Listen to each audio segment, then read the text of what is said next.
How's it going, guys? I'm Jeff. I'm Alyssa. Welcome back to the Real Life Podcast where we talk about faith, culture, and answer your questions. We haven't answered your questions in a long time. Well, Did you do it last week? Yeah, I answered your guys' questions last week by myself. We haven't answered your questions together in a while. By the way, did you get any love on that? Yeah, people gave me a better rating than I thought. I was a little insecure, missing you. And I think most people, I asked people to give me like a school type grade, and most people give me a B+ without you.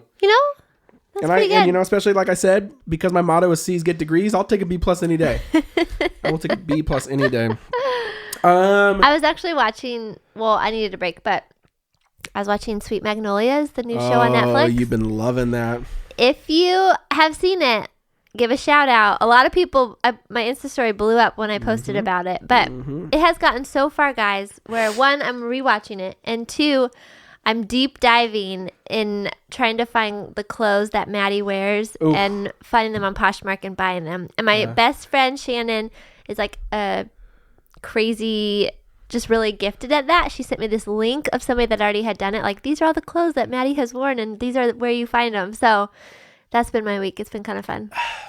It's a good show. What a week. What a week. You watch spearfishing videos. And you watch Sweet Magnolias. And I shop for clothes. Yes. Of actresses I love. That's right. Okay, guys, we got a fun topic for you today. We're going to try... I'm experimenting during COVID. We usually do 30-minute episodes, which is we try to keep those pretty tight for you guys.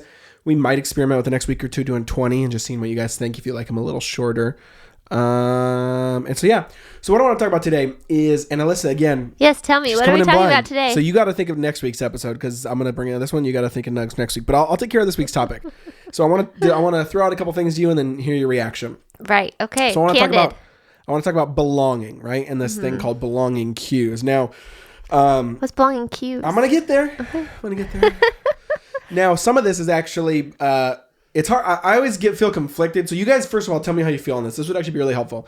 I always feel really conflicted when I'm writing a book because if you've seen my Instagram, I started writing the new Family Teams book. Family Teams kind of manifesto book comes out next year. I turned it in a couple months. I always feel a little conflicted, like talking about things that I'm kind of writing about or privately processing. Because to me, sometimes it feels like, oh man, well, why would you guys want to read that book next year? Now, I do know it's usually different. Usually, like I actually, if I put myself in the other shoes of someone that I like or read or whatever, I do tend to like, it's really actually fun to kind of hear the beginning of the idea when the book is a lot more like precise and almost like a built upon idea. It's almost like the beginning thoughts are like a shotgun. The book is like a sniper. So it's just, But just to let you guys let me know what to think. All that to say, what this topic is going to be just a little slice of something that I've been thinking about while I'm writing. With family teams and strong families. Now, but real quick, how do you feel about that? Do you feel like if you were to watch a podcast or something and, you heard something, but then you maybe read a book kind of about it next year, do you like that? Is it intriguing? Do you feel like you kind of got insider info? Does it feel like, I've already heard this? No, I think even if I already have heard the whole thing, if I love it, I want to read it again. Relive it or something. And then you feel kind of like, oh yeah, it's like the grandparent at the family dinner that tells a story and you're like, I love this one. Yeah. So... No, I love it. Totally. And just this kind of format and that format are radically different. Yeah. If you start talking about it, then it kind of gives people the hunger of like, oh yeah, I want that, or I want to know more about that, or I want to grow in that. And so I don't know how much this will make it into the book, but it is something that I'm like, I try to research and make all these connections and I'm writing about it a little bit on, in a certain section right now. We'll see if the editor likes it or Jenny or Angela, if you guys throw it out, that's fine too. But this concept is belonging cues. Now, there's this really cool research lab. Excuse me. Someone gave me love on my Snickers comment last week where I had a couple Snickers and I started clearing my throat. And they were like, hey, I'm with you. I didn't have a couple. That doesn't make me sound super... fat. Yeah, or just like... dad bod. Yeah, dad bod. Where... gluttonous. Yes, keep going. When I said a couple Snickers, I meant those bite-sized ones that are like literally the 1 inch by 1 inch squares. They were from Kinsley's Pinata. Anyways, belonging cues. Okay, so there's this research lab at MIT called the MIT, I think, Human Dynamics Lab. What a cool name, right? Does that not sound like Tony Stark Avengers vibes? And they basically just researched human dynamics, relationships, social cues, all these different types of things. And one kind of train they got on for a long time that was kind of a serious, that found some profound impacts and has had kind of some cultural impact, is this concept of belonging cues, okay? Now, belonging cues are kind of, I brought the book. I could try to flip through and find them real quick. But essentially, belonging cues are these nonverbal kind of almost second nature, autopilot, tiny things that so many of us humans do that we don't necessarily realize it, like they're kind of subconscious, but tend to be a cue, so a tell or like a revealer that like, oh, you belong here, you're safe here, you're on this team. And they found that when these belonging cues are present, a group has a wildly bigger chance of just being successful. I mean, across genres, financial, sports, whatever. Just like you win more, you do better when there's belonging cues. And these belonging cues are things like, really close proximity. So like literally something like, are you just close together when you're like, like close, like really shared, really a close space.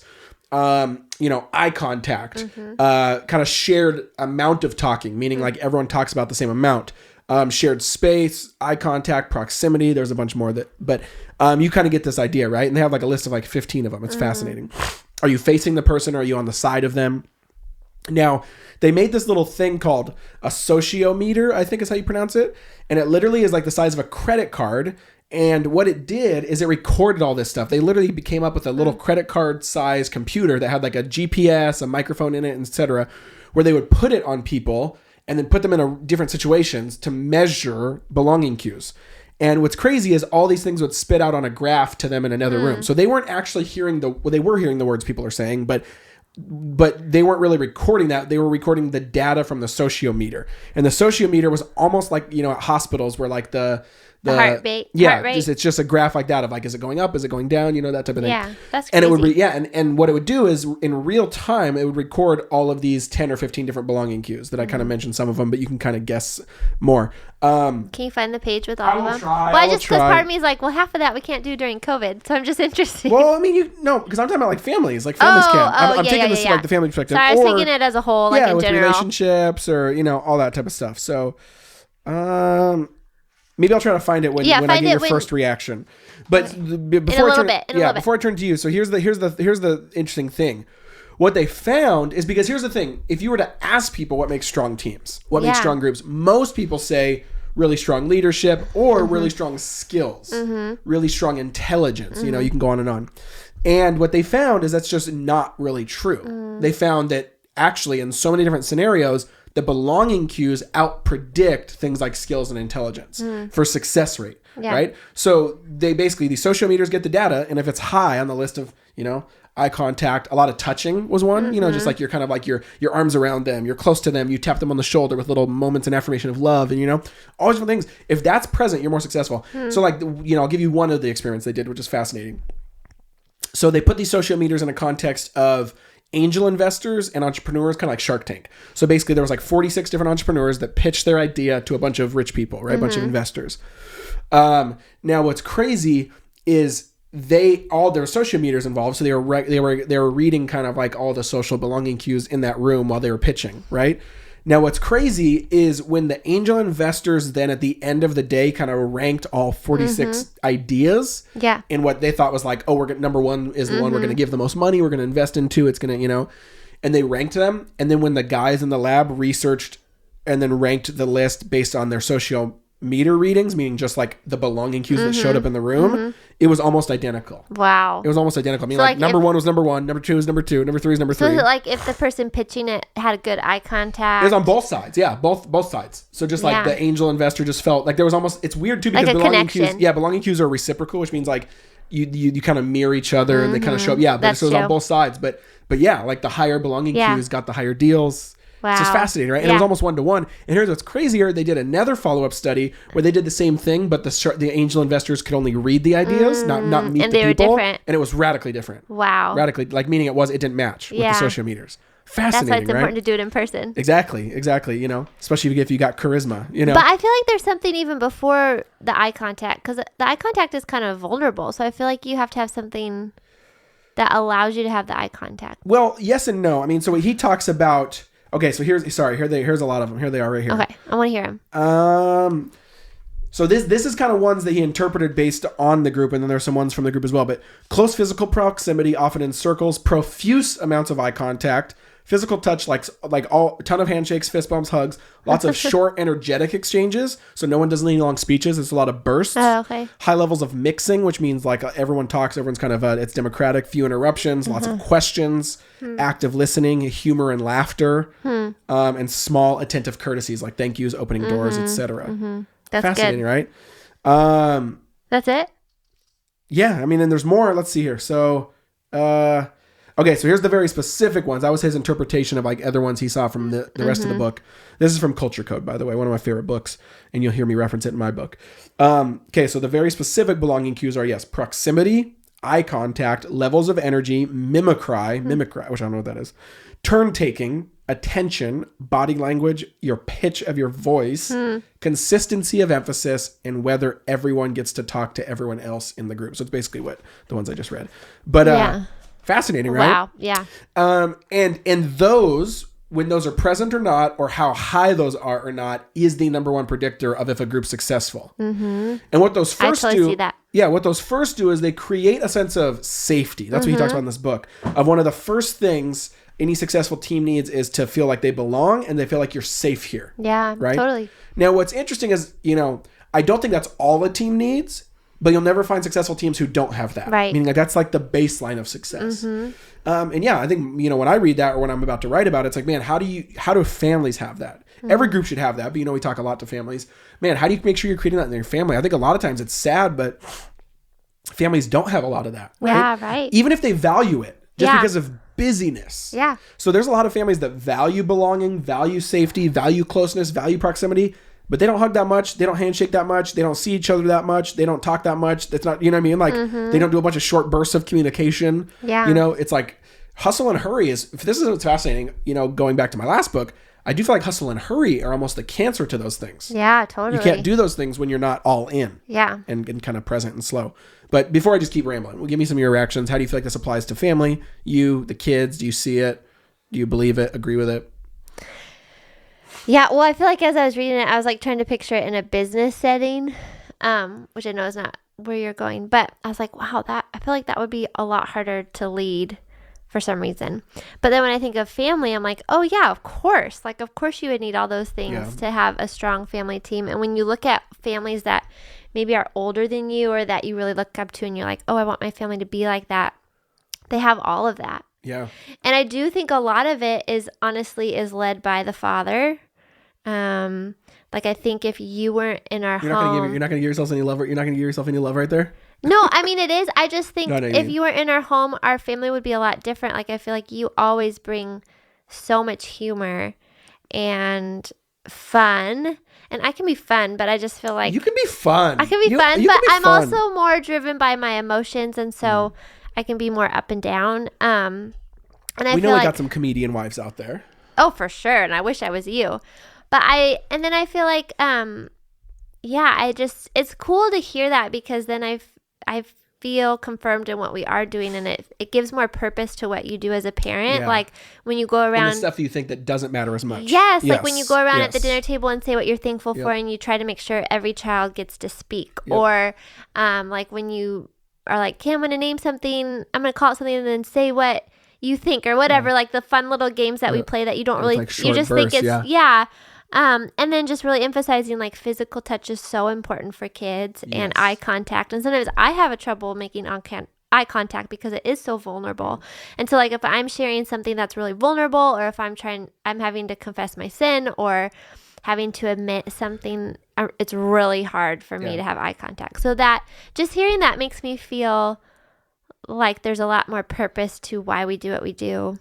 And so it gives me more, I don't know, kind of confirmation or affirmation. I think of the stuff that you think is really ordinary or that like, oh, this does matter. It's not superfluous, if that's the right word. Yeah. Well, even the eye contact one, I mean, guys, this is at first when we started this, it was kind of a bet, you know, meaning like we were hedging our bets in this direction. But I think the research does back this up now. Like we take eye contact really serious in our family. You know, me early on, like there's even kind of consequence and training and discipline with our kids if they won't keep just direct eye contact with me when I ask for it. You know, like and I think that's so key, man, just because there is such a level of intimacy and vulnerability and eye contact. Yeah. And so I just softly grab the kid's cheeks sometimes and kind of just say, hey, look at me, you know, and it's fascinating how that is they do it now mostly, but it's fascinating how in the beginning that is like almost makes kids convulse.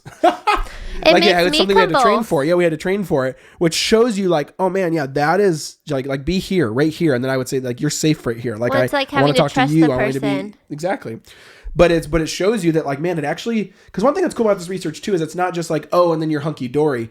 It actually shows like, no, you actually are successful. Like, and not that that's the goal in the sense of the worldly success, but like, well, I think we all want families where we're close, we cheer for each other, people feel safe, we're vulnerable. Like you actually get the results you want when you're doing these things. It's not just to like, oh, feel good, you know? Yeah. Like it actually is the highest X factor, according to research, for group success.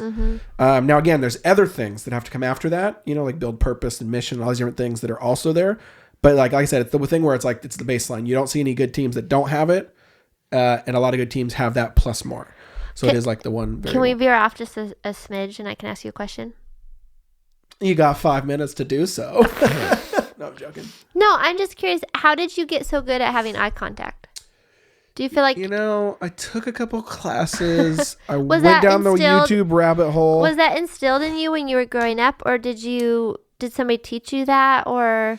I don't know. It's a good question. Because I feel like it's always been a high value of yours. Do you just feel more comfortable with people? Or with me? I guess sometimes you look away when you're talking to other people that aren't us. I think it depends on the situation. I mean, I think there's a difference between like, you know, you always look at eye contact for every single person versus that you don't, versus just like situational awareness. Yeah. You know what I mean? Which I think sometimes if it's just a softer moment or, you know, I think I know sometimes eye contact can intimidate people or feel awkward or whatever. Yeah, true. So I'm like not trying to do that. But I think, yeah, if there is like when you're maybe, someone's sharing a hardship or something, or with the kids, you want to really get their attention, or I think it just matters. Yeah, I don't know. I mean, I think my mom was always really good at that, really good at just like, you know, like really focusing on the moment when it was like needed attention. And I think it's part personality. Like, I think like it feels really natural to me to just be like, hey, this is important. You need to be fixed right now. You know what I mean? Like, and I'm going to give that to you too. Like, I'm not just asking that from you. It's going to be both. And like, it's like, I'm an intense personality and that matches that. True. Bit, so. Well, I think about it, I'm like, I think I haven't ever been really great at it because of my people pleasing. And so I'm like fearful that if I say something, it'll upset somebody, or if I'm like being really honest, I don't know. But you don't want to like look at them then to like see that, or what? I'm like nervous. I'm so nervous to say it. I struggle to look at them while I say it. Does that even my closest you don't want to like see their reaction or what? I think I'm just like nervous. Sorry, this is like 101 counseling with Alyssa, but I feel like I'm just nervous of how they're going to react. And so, I mean, I'm doing it right now. I'm not looking at you. So I don't know if part of it is audio listeners, go to YouTube. Go to YouTube. Part of it minute 19, 24 seconds or whatever it is. I don't know if part of it is like I'm trying to focus, and so I can't look directly at them, or because I can look at you if I'm like instilling truth. Like if you're struggling with something and I'm like, that's a lie. Yeah. You are I can look sharing like a deep part of yourself. Yeah. And so it really is a vulnerable. Sorry, this is so not on topic and what you wanted, where you wanted to take it. But I think maybe I'm saying this just to. Maybe other people are in the same boat of like, oh yeah, eye contact is kind of hard for me. Yeah. No, I agree.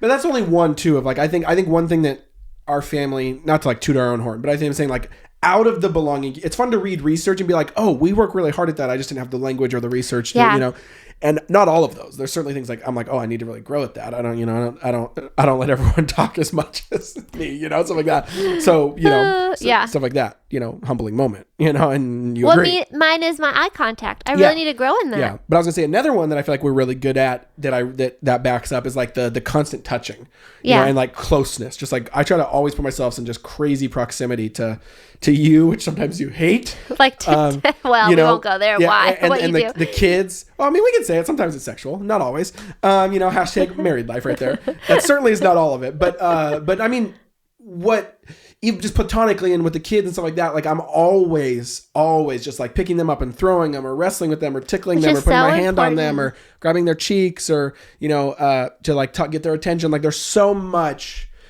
Yeah, I just think like we do that, and I do think that's really like, that is actually not from this book. There's other research I read that just like, yeah, physical touch. Here's what's crazy. One of the highest predictors for males, which I feel like this should kind of probably plays both ways anyways to females, but one of the biggest predictors for males in prison and kind of like in like what's the word I'm looking for, like predicting whether you'll end up in prison or not, or like have a high chance of ending up in prison is if you were like touch deprived or not as a kid, which is fascinating. Yeah. Fascinating.